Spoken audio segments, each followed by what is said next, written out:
지난 7월 25일 인도양의 아름다운 섬나라 모리셔스에서 끔찍한 일이 벌어졌습니다. 바로 원유를 싣고 가던 일본 선박 와카시어호가 좌초되어 천여 톤가량의 원유가 유출되어 버린 것입니다. 모리셔스 수사 당국의 조사에 따르면 와이파이 연결을 위해 일부러 섬에 가까이부터 운항을 한 것이 사고의 큰 이유라고 합니다. 결국 이런 어이없는 이유로 인해 모리셔스 해안에 서식하는 돌고래 등 기타 해양생물이 떼죽음을 맞이하게 되었고, 어업을 주업으로 삼는 모리셔스 주민 또한 당장의 생계를 걱정해야 할 처지에 놓이게 됩니다. 그래서 현지 주민들은 모리셔스 정부가 늦장 대응을 했기 때문에 이러한 사단이 났다며 지난 주말 모리셔스 수도 포트 루이스에서 수만 명의 사람들이 대규모 시위를 벌일 정도로 시국이 좋지 못한 상황입니다. 그런데 일본 정부는 사고 직후 모리셔스에 고작 6명의 정부 원조대를 파견한 것이 끝이었습니다. 환경단체들은 모리셔스 해안을 복구하는 데에만 최소 50년 이상이 걸릴 것으로 예측하고 있는데도 말입니다.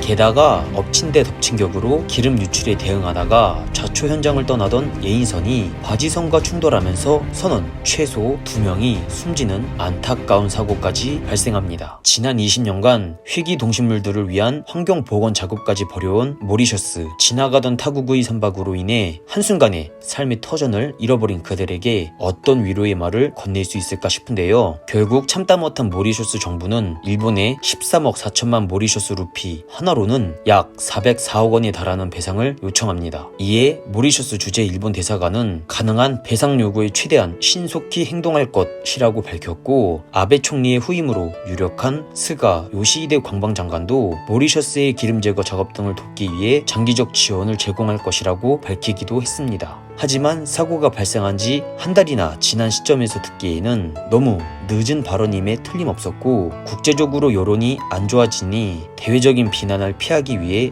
뒤늦게 입장을 발표한 것이 아니냐며 많은 사람들이 일본 정부에 대한 불신을 표하는 상황입니다. 이러한 일본의 무책임한 대응 사례는 또 있습니다. 바로 방사능 오염수를 도쿄올림픽이 끝나는 즉시 태평양으로 방류하려고 한 사례인데요. 일본은 매일 오염수 170톤가량이 발생되고 있으며 현재 탱크에 수천 톤의 오염수가 별도 보관되어 있는 상태입니다. 그래서 국제환경단체인 그린피스 그리고 우리 정부는 후쿠시마 방사능 오염수를 태평양에 몰래 방류하려 한 것에 대해 지속적인 우려를 표하기도 했습니다. 그도 그럴 것이 방사능 오염수가 태평양에 버려지게 되면 우리나라를 포함해 러시아와 미국, 캐나다, 호주 등 수많은 태평양 연안국이 피해를 입게 되기 때문입니다. 그런데 어이없는 부분은 1993년 러시아가 저장 장소가 가득 찼다라는 이유로 방사성 폐기물을 일본 근해에 버리는 것에 대해 일본 정부가 강력히 규탄한 적이 있다는 점입니다. 심지어 당시 일본 호소카와 총리는 러시아 대통령 보리스 엘친과 양자회담을 열고 더 이상 방사성 폐기물을 바다에 버리지 않겠다는 합의서에 서명까지 하게 한 일이 있었습니다. 그러나 내로남불 일본 정부는 당시 러시아와 똑같이 2022년 저장 탱크가 꽉 차게 된다는 이유를 내세우며 방사성 폐기물을 바다에 방류하겠다고 합니다. 게다가 일본은 후쿠시마에 대한 이미지를 도쿄올림픽을 통해 개선해보려고 애를 쏘았습니다. 후쿠시마시에서 경기가 기획되어 있었고 후쿠시마산 식재료를 선수촌 식탁에 올리거나 성황봉송 출발 지점이 후쿠시마 원전 사고 당시 대책본부가 있던 J빌리지였던 것이 그러합니다. 그러자 이에 불안했던 우리나라의 경우 선수의 안전을 위해 우리 식재료를 공수해가는 방안까지 마련될 정도였죠. 여러 가지로 일본 정부는 국제 환경에 큰 민폐를 끼치고 있는 상황입니다. 그렇다면 일본이 태평양의 오염수를 방류하게 되면 어떻게 될까? 이는 유엔 해양법 협약과 같은 국제환경법에 위반될 소지가 충분히 있다고 합니다. 즉 국제범죄인 셈이죠. 가뜩이나 코로나19로 인한 일회용품 및 의료 폐기물이 쏟아지듯 버려지고 있는 상황에서 일본은 자연과 함께 더불어 살아가자는 국제적 이슈에 반하는 행보를 보여주고 있습니다. 이번 모리셔스 사고와 관련해 지난 2007년 태안 기름 유출 사고를 떠올리는 분들이 많이 있으실 겁니다. 그 당시 외신들을 비롯한 많은 전문가들은 이번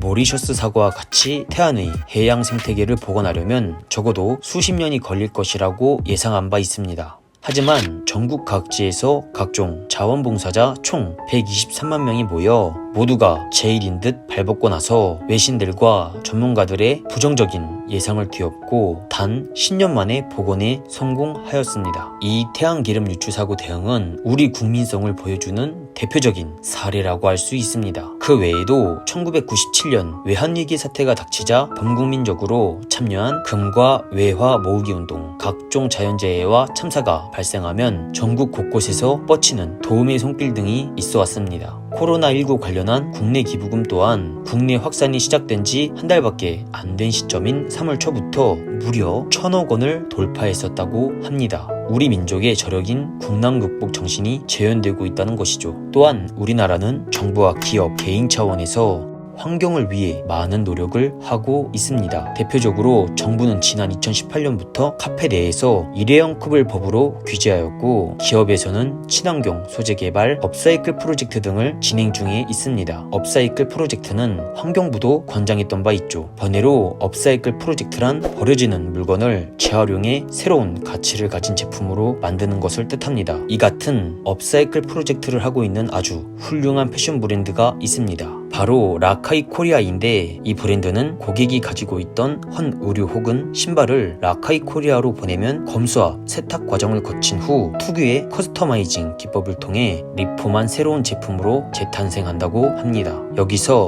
헌 제품을 리폼해봤자 거기서 거기지 라고 생각하시는 분들도 많을 텐데요. 라카이 코리아는 전문 커스텀 디자이너를 통해 기존에도 커스텀 운동화 등을 판매하고 있었기에 특유의 기법과 다양한 디자인을 활용할 수 있다고 합니다. 고퀄리티의 업사이클 제품들은 라카이 코리아 공식 홈페이지에 이미 게시되어 있는데, 제품을 보면 전혀 헌 신발 같지 않은 데다가 세상에 단 하나뿐인 디자인이 돋보이죠. 게다가 헌 제품을 보냄으로써 이 프로젝트에 참여한 모든 고객의 이름으로 업사이클 제품 판매 수익금의 일부가 코로나19 취약계층에 기부된다고 합니다. 단지 버리려던 제품을 라카이 코리아로 보냈을 뿐인데, 내가 입던 옷과 신던 신발이 새로운 가치를 입어 놀라운 디자인으로 탄생하는 모습을 지켜볼 수도 있는 데다가 코로나19 취약계층의 기부에 동참할 수 있는 것입니다. 이 프로젝트가 놀라운 점은 이뿐만이 아닙니다. 헌 제품을 보내주신 분들에게는 라카이 코리아 공식 쇼핑몰 만원 할인 쿠폰과 각종 대형마트와 전통시장 등에서 사용 가능한 상품권 만원권을 증정한다고 합니다. 따지고 보면 라카이 코리아에서 고객을 대상으로 헌 제품을 구매한 뒤 다시 판매하는 것인데, 심지어 수익금 일부까지 기부한다고 생각하면 기업의 이윤보다는 오로지 환경을 위한 프로젝트로 생각됩니다. 사실상 기업 차원에서는 할 만한 이유가 없음에도 기부와 업사이클을 진행하는 데에는 라카이 코리아만의 경영 이념과 정신이 녹아 있는데요. 라카이 코리아라고 하면 많은 분들이 독도 후원 기업으로 인식하고 계실 겁니다. 실제로 라카이 코리아는 런칭 이후 매년 연말 독도협회에 제품 수익금 일부를 기부하고 있죠. 게다가 6.25 참전 유공자 협회, 독립운동가 후손협회에도 제품 수익금 일부를 후원함과 동시에 7광구 731 부대의 만행, 독립운동가 윤영숙 열사 등 우리나라 국민들도 잘 알지 못했을 수 있는 우리나라의 순환사와 역사를 바로잡아 알리고 있습니다. 심지어 라카이 코리아는 런칭 이후 매년 기부를 해왔지만 2017년 런칭 이후부터 3년간은 적자 운영 상태였다고 해 더욱 놀라움을 자아내고 있죠.